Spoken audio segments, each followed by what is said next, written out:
So, how is everyone doing? Please pardon me. I know I look like a homeless man, but quarantine kya kar sakta hai?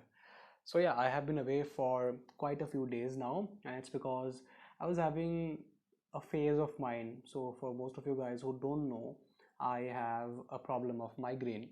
So I was having quite frequent migraines from a few days. So yeah, now I'm over it. So in this video, let's talk about how to face your fears, or how to get over your fears, in fact. So like, it's a very short thing, a very short piece of advice that I would like to give you.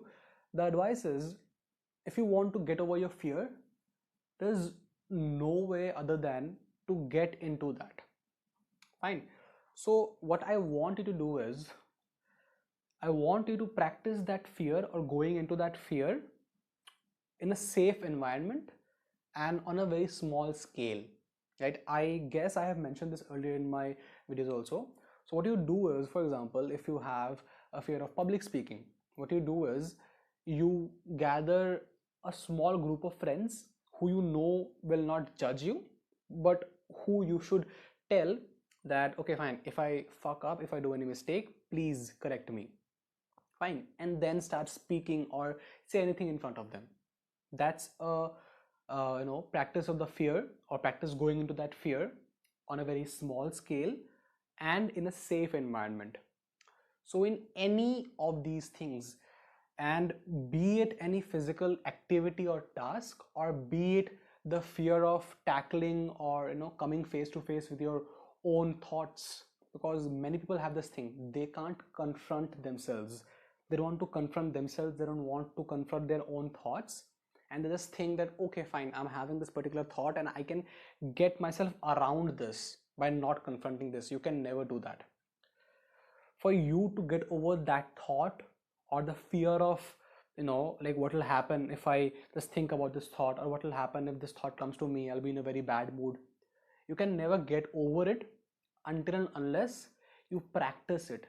You practice going into that thought, or you practice having that thought and immersing yourself into that thought in a safe environment and on a very small scale. Once you do that, you will see, over time you will be habituated with this thing, right? For example, just like mountaineers, if you want to climb Everest, you won't be able to do that on a single climb. There are base camps at different levels, right? And why is that made? It is made so that the first thing you do is, you go to the base camp, the absolute base of the Mount Everest, and you stay there for a couple of days. Why? To get your body acclimatized, right? So once you in your mind start getting into that thought, or start like taking that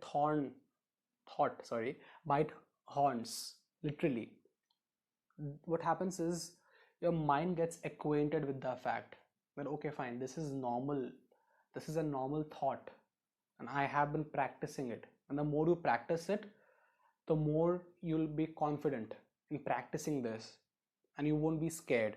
So that's how you tackle any fear.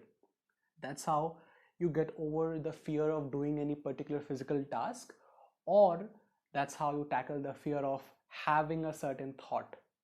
So if you want to abolish any sort of fear from your life, don't try to avoid it. You can't. I promise, the more you try to avoid it, the more it will come back. That's the nature of the human mind. So don't avoid it, but what you should do is, take it, go through it on a very small scale in a safe environment.